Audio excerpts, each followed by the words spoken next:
Oi pessoal, tudo bem? Bom, essa segunda parte do texto é a segunda parte que fala mais de exceções. São muitas exceções, então são vários capítulos sobre isso. Então, a primeira parte do texto do Vernon fala das regras gerais. Fala, olha, a religião grega era uma religião cívica, era uma instituição pública da cidade, né? Então, é o magistrado, eleito ou não eleito, não interessa, é o rei, dependendo do período histórico que nós estamos falando, que define as regras religiosas junto com a população. Então, não é particular. Além disso, ele explica muito bem que não existe na cabeça dos gregos antigos aquilo que nós chamamos de esferas de organização da sociedade. Então, hoje em dia a gente fala, ó, isso é da economia, isso é da cultura, isso é da religião. A gente sabe que essas esferas se misturam, mas a gente tem por hábito dividir isso. E para nós seria muito estranho que a religião fosse algo oficial e obrigatória para todo mundo. Mas para o mundo grego, eles nem falam de obrigatoriedade. Para eles, a religião é parte da identidade deles. Eu já falei bastante sobre isso com vocês. Tá? E agora, nessa parte do texto, eu vou falar de alguns aspectos importantes. Primeira coisa, o Vernon usa o termo religião polínica ou da Políade, ou os deuses políades, que é da polis, da cidade. Então é o Deus da cidade. Eu estou te mostrando a palavra porque ela vai aparecer no texto e você pode ficar um pouco confuso quanto a isso. E ele vai dizer, olha, cada cidade, apesar de ter cultos gerais, ela dá a sua cara para esses cultos. Tá? E aí ele vai apresentando, inclusive ele fala, ó, entre o século VIII e o século VI antes de Cristo, esses cultos ganham a cara da polis de tal maneira que vão se construindo templos, e esses templos, tanto no meio urbano como no meio rural, eles delimitam o espaço da cidade. Então o território é definido por marcos religiosos tradicionais e por templos religiosos tradicionais. E aí tem um negócio interessantíssimo aí.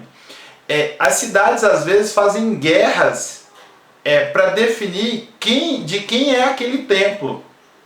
Então, eu estou brigando por um território, logicamente, mas eu estou brigando também para definir de quem é aquele templo religioso.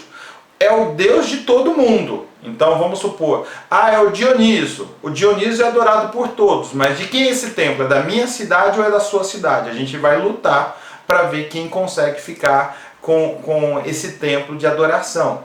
Tá? Algo que para nós, no meu entendimento, é completamente diferente. Além disso, é interessantíssimo porque o Vernon ele aponta o caso dos heróis.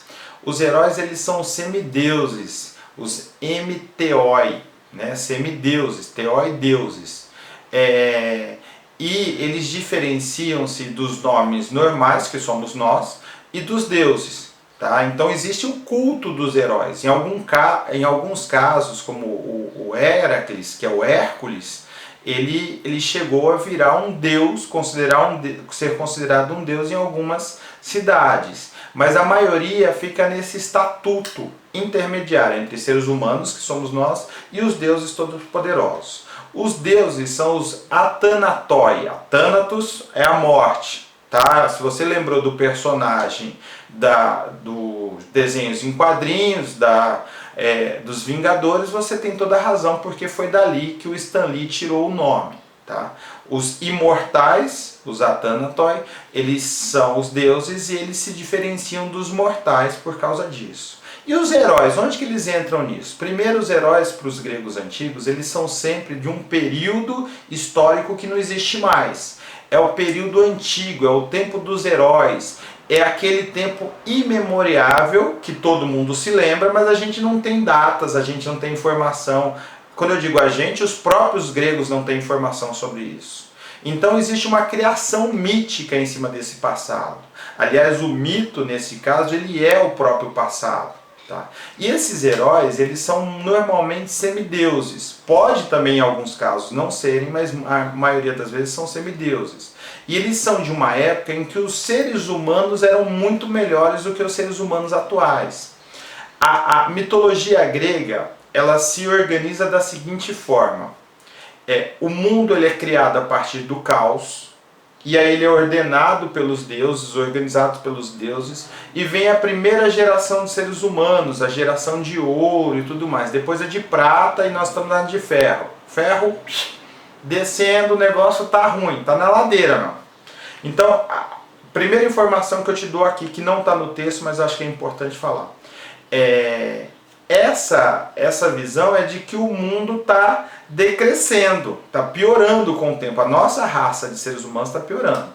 E a outra informação é que a raça anterior de heróis, ela era mortal, ela ficava doente, ela tinha fadiga, ela tinha que trabalhar para viver, tinha todos os nossos problemas, mas era uma geração de gigantes comparados conosco, homens muito mais fortes, homens e mulheres, tá? Muito mais fortes, muito mais bonitos, viviam mais, tinham mais força, tinham mais coragem. Eles, em geral, eram melhores em tudo. E nessa época mítica, os deuses e as deusas transitavam também entre os homens. Então, visitavam as suas casas. Não era tudo bons amigos, mas visitavam em suas casas, dormiam em suas camas, tinham filhos semideuses. Então, era tudo muito melhor. Esses heróis, eles se ligam com o passado direto da cidade. Então a cidade ela se considera sendo muitas vezes fundada por um herói, e até em alguns casos os restos mortais desse herói passam por um processo de viagem no qual os seus descendentes, né, os membros da cidade, vão em algum lugar distante, lendário, buscar o esqueleto desse herói ou desses heróis, cada caso é um caso, e trazer para a cidade para enterrar dentro da cidade, porque ele é o antepassado comum de todos. E, obviamente, nesse momento ele passa por passa por um culto, vai ser cultuado. Tá? O outro exemplo interessantíssimo que são os famosos mistérios de Eleusis. O culto de Eleusis, que acontecia nessa cidade chamada Eleusis, que está a uns 23, 24 quilômetros de Atenas, tá? É famoso no mundo grego, e ele não é um culto cívico, apesar da cidade ser, como é que eu vou dizer, organizadora daquilo. Isso tudo faz-se de forma privada. E não depende só para quem é de Eleusis, não, é para qualquer pessoa da Grécia. E aí a gente chama de mistérios de Eleusis porque eles eram misteriosos naquela época e são mais misteriosos hoje em dia. Hoje em dia a gente não sabe ao certo como eram os rituais e tudo mais. Sobre os rituais, deixa eu até te falar uma coisa. O texto do Vernon é muito legal. Lá pela página 54, 56, mais ou menos, essas três páginas, 54, 55 e 56, ele faz uma descrição detalhada daquilo que nós chamamos de rituais cruentos. Os rituais cruentos são os rituais em que envolvem mortes de animais. E, presta atenção, você que gosta de ler, eu até pensei em narrar o ritual cruento aqui, mas eu falei, não, vou deixar essa galera correr lá no texto curiosa. Eu sei que você está curioso agora, não para de ver a aula ainda, não, estou brincando, vai lá ver o texto. Já viu o texto? Ótimo. Agora que você já matou sua curiosidade, eu continuo minha videoaula. Tá? Os rituais cruentos é como eles vão matar os animais, como eles vão sacrificar, qual o significado de tudo isso, detalhado, ponto por ponto, está lá bem explicadinho. Vou dar uma dica para quando você for dar aula. Os alunos adoram saber desses rituais, os alunos adoram conhecer isso tudo. Você pode ver que dentro de você, você falou, pô, que legal isso daqui, vou olhar já, vou repetir, 54 a 56. Mas voltando aos mistérios de Eleusis, os mistérios de Eleusis, eles não são conhecidos por nós, infelizmente, e eles remetem-se a um hino grego de uma história de uma deusa chamada Deméter. Deméter teve uma filha com Zeus, tá? A Perséfone, presta atenção nisso. O texto fala do nome Coré Perséfones, ou Coré Perséfones. não faz diferença porque o grego antigo é uma língua morta, ninguém sabe como se pronunciava exatamente. A Coré, a palavra Coré quer dizer filha. Então, minha Coré, ou minha Corê, é a minha filha. A Perséfone é filha da Deméter.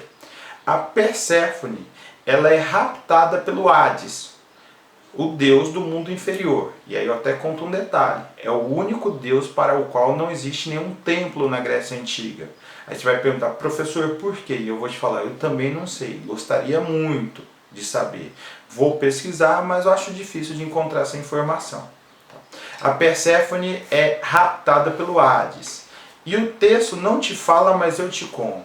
O rapto é considerado uma forma de casamento no mundo grego antigo. Ah, fulana foi raptada. Quer dizer, na verdade, que ela casou com o Hades, sem a aprovação da família. E aí é interessante que você perceba isso, que quando eu estou falando, eu não estou exagerando, não. Os casamentos gregos, eles eram ritualisticamente falando, como se fosse um rapto mesmo. E aí ela vai para o mundo inferior, a Deméter vai atrás, e quando a Deméter vai atrás, a Deméter, que é a deusa da agricultura, da fertilidade e tudo mais, ela acaba condenando os seres humanos a passar fome. O que isso tudo tem a ver com Eleusis? Porque ela vai lá acabar indo morar em Eleusis, na cidade. Os seres humanos de Eleusis, os governantes de Eleusis da época dos antigos, vão construir um grande templo para a deusa morar.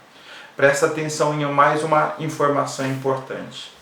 Para os gregos antigos, o templo é a casa dos deuses. Professor, isso também é para nós. Eu falo, você tem toda a razão, eu devia já ter pulado essa parte, mas agora eu já falei.